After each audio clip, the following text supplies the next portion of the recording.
friends, welcome back to the channel. We have started the topic ऋतुचर्या अध्याय.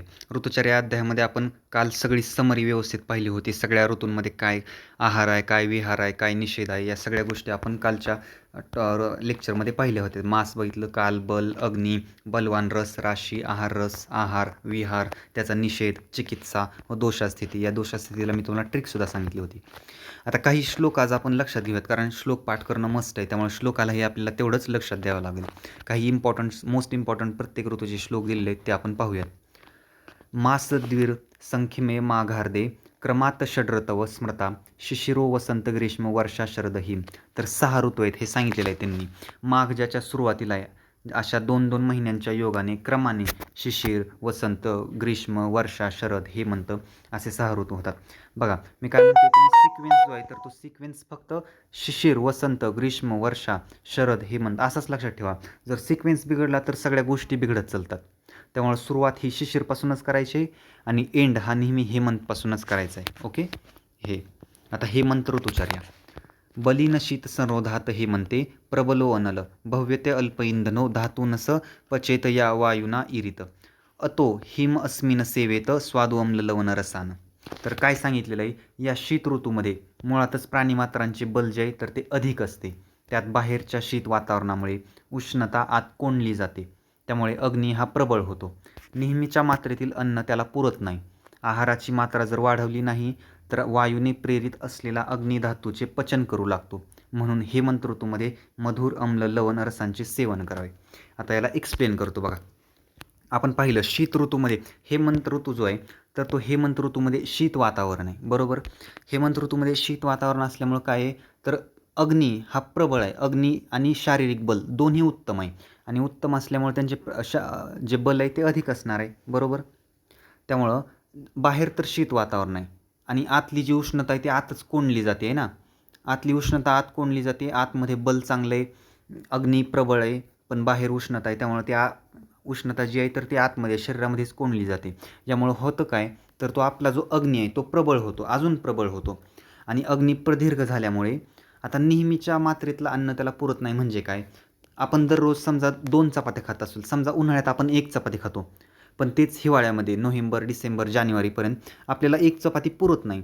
कारण जो वायूनं काय केलेलं आहे, अग्नीला प्रबळ केलेलं आहे आणि अग्नी प्रबळ झाल्यामुळं ते नेहमीच्या मात्रेतलं अन्न आपल्याला पुरेसं नाही आहे. आपल्याला अन्नाची मात्रा जी आहे ती वाढवावी लागणार आहे. 1 चपातीच्या ऐवजी 2 चपाती, 3 चपाती खावी लागणार आहे. तेव्हाच आपल्या शरीराचं धारण आणि पोषण व्यवस्थित होणार आहे. आहाराची मात्रा जर वाढवली नाही, समजा आपण आहार जास्त घेतला नाही तर काय होईल, तर मी म्हणलं की वायूने जो प्रेरित अग्नी आहे, अग्नी हा प्रबळ आहे, अग्नी हा प्रदीर्घ आहे आणि त्यामुळं काय होणार आहे तर ते अग्नी धातूंचे पचन करणार आहे. आपण बघा ना, एखाद्या वेळेस जर तुम्हाला समजा तुम्हाला रोजचा टायमिंग आहे 2ला तुम्ही जेवता. आता 2ला जेवण करता, पण समजा लेक्चरमुळं तुम्हाला 3-3:30पर्यंत लेक्चरच्या बाहेर येता आलं नाही, तर तुम्ही म्हणता पोटात कावळे ओरडायला लागले. पोटात कावळे ओरडायला लागले म्हणजे नेमकं मॉडर्न भाषेत काय तर ते जे ॲसिड आहे तर ते त्यातले आतमधले स्टमकमधले मायक्रोब्स आपल्या आतड्याला खायला लागतात. कारण त्यांना अन्न मिळालं नाही ना, त्यांची रोजची वेळ असते 2ला, ते घड्याळ बघून बसले, अरे बा 2 वाजले तरी अन्न आलं नाही. मग बऱ्याच वेळा ते ॲसिड वर येण्याचा प्रयत्न करतं आणि म्हणून तुम्ही म्हणता की पोटात कावळे ओरडते. ॲक्च्युअलमध्ये ते मायक्रोब्स तुमच्या म्युकोसल लेअरला डायजेस्ट करण्याचा प्रयत्न करतात. ओके. हा तर होता मॉडर्न कन्सेप्ट. तर काय मग, आणि ह्याला आयुर्वेदानं कसं म्हणलं, तो जो अग्नी आहे तर तो धातूंचे जे सप्तधातू आहेत त्या धातूंनाच खाऊ लागतो ना, कारण मग त्याला खायला काय आहे. आता तुम्ही जेवढं अन्न पाहिजे होतं तेवढं दिलंच नाही त्याला. त्याची गरज होती 3 चपात्याची, तुम्ही खाताय 1च चपाती. मग ते काय करणार, धातूंचेच पचन करणार ना. बरं. तर हे एवढं सांगितलेलं आहे. हा श्लोकाचा अर्थ मी मोजक्या, कारण श्लोकाचा अर्थ लिहायला आपल्याला कितीही लिहिला येतो, पण मोजक्या शब्दात जर लिहिला तर पूर्णपणे आपल्याला लक्षात राहतो. बरोबर का. म्हणून हेमंत ऋतुचर्यामध्ये मधुर अम्ल लवण रसांचे सेवन करावे. शिशिर ऋतुचर्या. अयमेव विधी कार्य शिशिरोऽपि विशेषतः तदाहि शीतमधिकं रौक्षचादान कालजम. आता शिशिर ऋतूमध्ये काय, शिशिर आणि हेमंत ह्या गोष्टी सेमच आहेत. बरोबर का. मग शिशिरमध्ये सुद्धा विशेषत्वाने हाच विधी म्हणजे वरचा विधी, जो हेमंतचा विधी आहे तोच फॉलो करण्यासाठी सांगितलेला आहे. कारण त्यावेळी सुद्धा थंडपणा अधिक असतो, तसेच आदान कालामुळे येणारी वृक्षता पण अधिक असते. त्यामुळं जे शिशिरमध्ये पाहिले, जे हेमंतमध्ये पाहिले तेच शिशिरमध्ये ठेवायचे. म्हणजे शिशिर आणि हेमंतची ऋतुचर्या ही कॉमनच आहे. बरोबर. ठीक आहे. तिसरा ऋतू वसंत ऋतुचर्या. कफश्चितो हि शिशिरे वसंत अर्काशु तापित हत्वाग्नियं कुरुते रोगानतस्त त्वरया जयेत तीक्ष्ण व मननस्यादे लोक्षरघुश्च भोजने. आता काय सांगितलेलं आहे या वसंत ऋतुचर्यामध्ये बघा. वसंत ऋतूमध्ये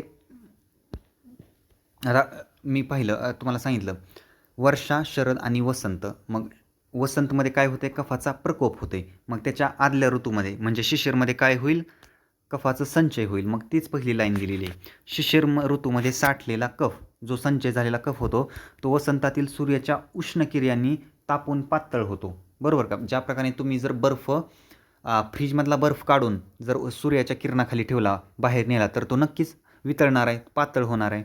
बरोबर का. मग त्याच प्रकारे सांगितलेलं आहे की जो साठलेला कफ होता, बर्फासारखा झालेला कफ होता, तो वसंत ऋतूतल्या सूर्याच्या उष्ण किरणांनी तापून पातळ झाला आणि म्हणून वसंत ऋतूमध्ये कफाचा प्रकोप होत असल्याने तीक्ष्ण, वमन, नस्य इत्यादी कफग्न उपचारांनी तसेच लघु वृक्ष अशा भोजनांनी अतिरिक्त कफाला जिंकावे.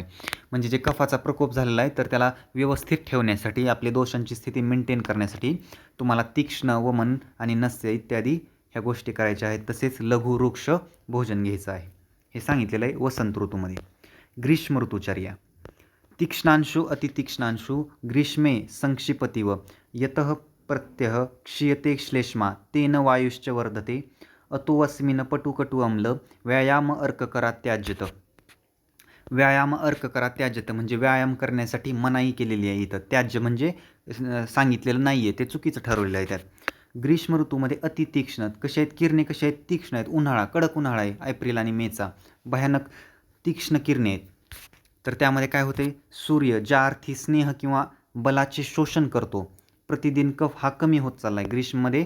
कारण शमन बघा ना, वसंतमध्ये काय झालं, कफाचा प्रकोप झाला आहे. मी सांगितलं ट्रिक त्याची. आदल्या ऋतूमध्ये काय होईल, त्याचा संचय, आणि त्याच्या पुढच्या ऋतूमध्ये काय होईल, त्याचं शमन.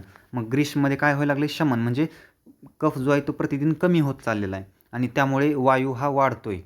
म्हणून या ऋतूमध्ये खारट, कटू म्हणजे तिखट, आम्ल, आंबट, व्यायाम व सूर्यकिरण यांचा त्याग करावा व दिवास्वाप घ्यावा. दिवास्वाप घ्यावा याचं कारण काय बघा. एकट्या ऋतूमध्ये दिवास्वाप घेण्यासाठी सांगितलं आहे. याचं कारण म्हणजे तर ग्रीष्म ऋतूमध्ये कफ हा कमी होत चाललेला आहे, रोज कमी होतोय कफ. आणि कफ जर कमी होत चालला तर कफ कमी होणंही चांगलं नाही आहे, कफ वाढणंही चांगलं नाही आहे. त्यामुळे जर कफ होत आहे तर आपल्याला दिवास्वाप म्हणजे दुपारी झोप घेणं आवश्यक आहे. कारण दुपारी झोप घेतल्यानं आपण पाहिले की कफाची वृद्धी होते. त्यामुळे किती सुंदर कॉन्सेप्ट आहे बघा. तुम्ही अशा कॉन्सेप्ट जर प्रॅक्टिकली असे रिलेट करून शिकले तर तुम्हाला अडचण येणार नाही. ठीक आहे. तर दिवास्वाप घेण्यासाठी का सांगितलेलं आहे, कारण कफ कमी होतो या ऋतूमध्ये आणि कफाला वाढवण्यासाठी दिवास्वाप हे कर्म हे उत्तम आहे. ठीक आहे. तर ही होती ग्रीष्म ऋतुचर्या. आता आहे वर्षा ऋतुचर्या. आदान ग्लान व पुषाम अग्नी सन्नोऽपि सीदती वर्षासु दोषदुष्यन्ति ते अबुल अंबाबुदे अंबरेसु तुषारने मरुता सहसा शीतलीनच. आता वर्षा ऋतूमध्ये काय सांगितलेलं आहे, तर वर्षा ऋतूमध्ये आदान कालामुळे, आदान म्हणजे सगळं जे बल आहे ते घेतलेलं होतं आदान कालामुळे शरीर जे आहेत ते थकलेले आहेत. अशा व्यक्तींना मुळातच मंदावलेला अग्नी, म्हणजे वर्षा ऋतूमध्ये आपण पाहिलं अग्नी हा मंद आहे. अग्नी मंद असल्यामुळे दोषसुद्धा आणखीनच मंदावतात. कारण अग्नीचा आणि दोषांचा फार जवळचा संबंध आहे. जाठर अग्नी आणि त्रिदोष संबंध आपण पाहिलं. त्यामुळे जर अग्नी मंदावलेला आहे तर दोषसुद्धा आणखीन मंदावणार आहेत. मग वर्षा ऋतूमध्ये मेघांनी व्याप्त असे आकाश असताना अम्लपाकी अशा भूबाष्पाने, मलिन अशा पाण्याने, मंद अशा अग्नीने सर्वच दोषांचा प्रकोप होतोय.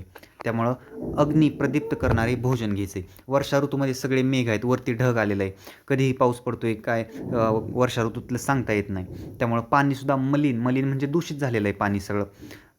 त्यामुळं मंद अशा अग्नीने सर्वच दोषांचा प्रकोप होतोय. अग्नी हा मंद आहे आणि त्यामुळं सर्व त्रिदोषांचा सुद्धा प्रकोप होतोय या अग्नीमध्ये. पण मेनली वर्षामध्ये कुणाचा होतोय, तर वाताचा होतोय. वर्षा, शरद, वसंत असं. वर्षा, शरद, वसंत, वात, पित्त, कफ.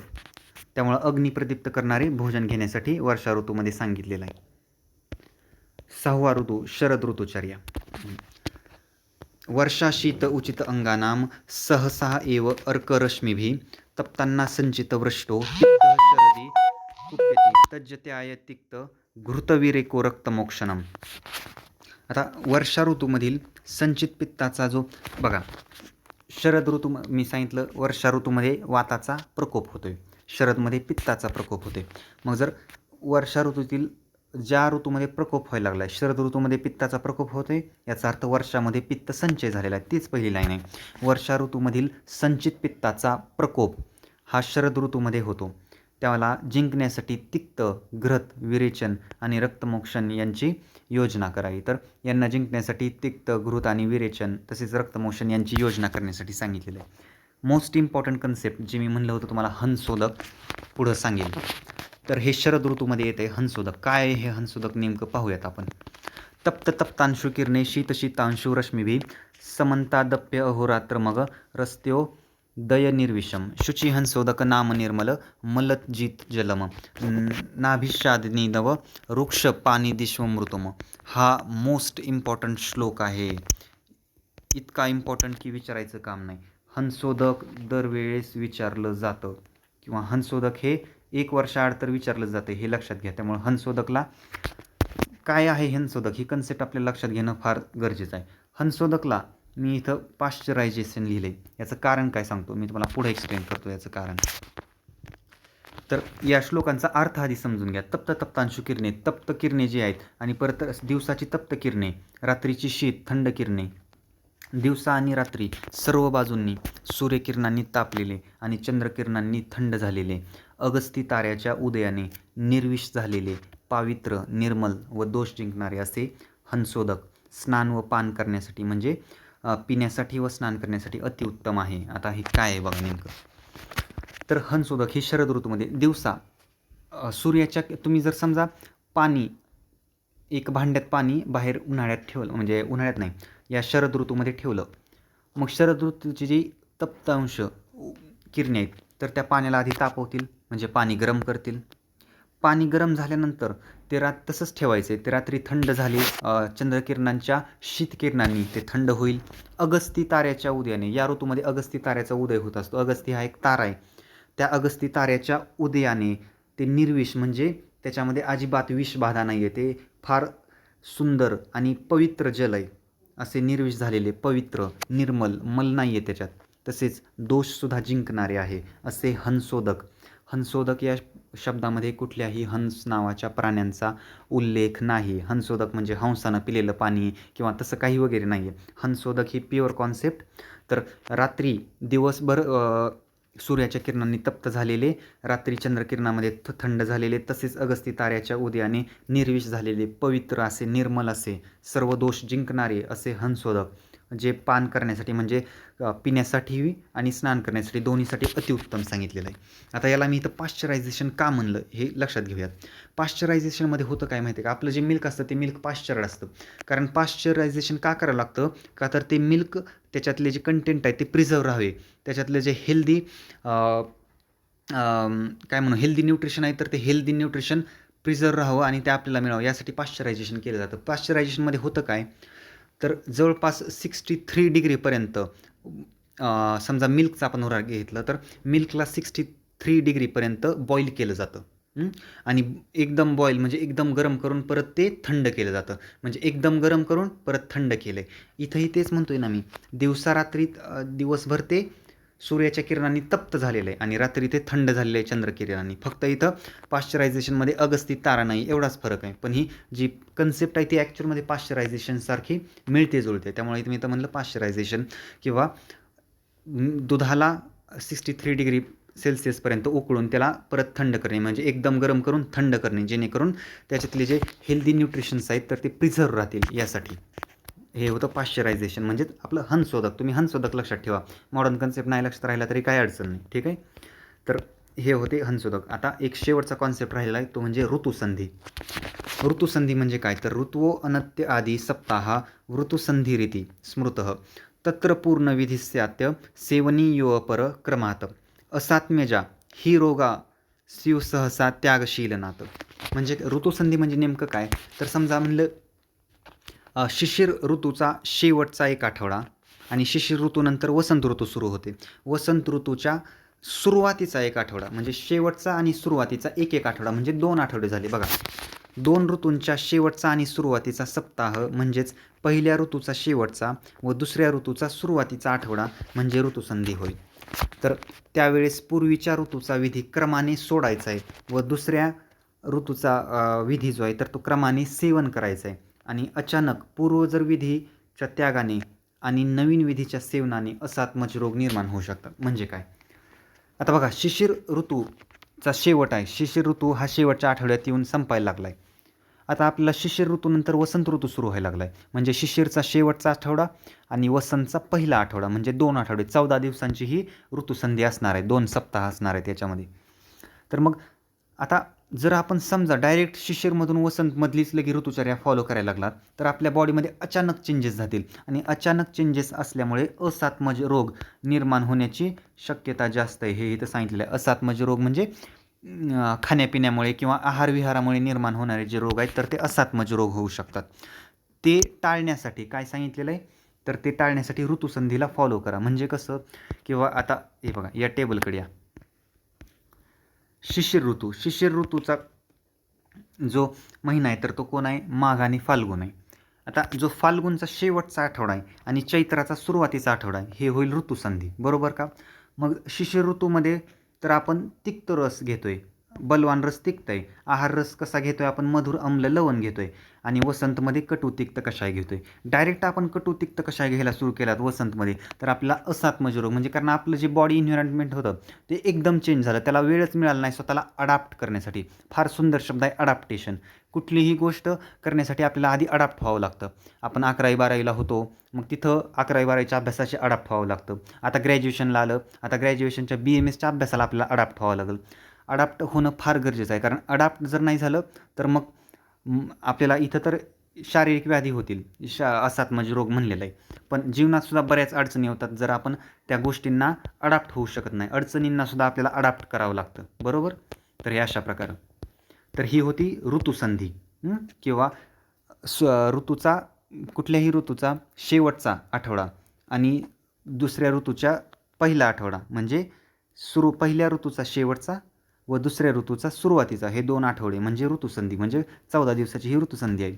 त्यामुळं पूर्वीचा जो क्रम आहे आहार रसाचा असेल, आहार विहार जे काही असेल तर तो हळूहळू सोडत चालायचा आहे आणि दुसऱ्या विधीचा क्रमाने सेवन करत चालायचं आहे. ठीक आहे? हे सेवन करत चालायचं आहे हे सांगितलेलं आहे. नाहीतर असात्मज रोग होतील. म्हणजे आहार विहाराच्या अचानक बदलामुळे जे रोग उत्पन्न होतात त्याला असात्मज रोग म्हणलेलं आहे. तर हे असात्मज रोग निर्माण होऊ शकतात हे सांगितलेलं आहे. तर हा होता आपला कंप्लीट टॉपिक ऋतुचर्या.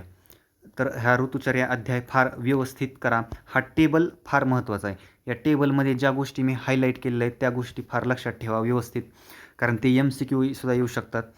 त्यामुळं हा टेबल तर व्यवस्थित लक्षात ठेवा. त्याचसोबत जेवढे श्लोक लिहिलेत तेवढे पाठ करा. मी अजिबात अनइम्पॉर्टंट किंवा त्याला उगाच जे इम्पॉर्टंट नाही ते इथं लिहायचं म्हणून लिहित नाही. जेवढे लिहिले असतात तेवढे सहसा इम्पॉर्टंटच असतात श्लोक. त्यामुळे एवढे श्लोक जर केले तर तुमचा ऋतुचर्या हा अध्याय व्यवस्थित होऊन जाईल. ओके, भेटूयात आपण नेक्स्ट लेक्चरमध्ये नेक्स्ट टॉपिकसोबत. Okay, bye.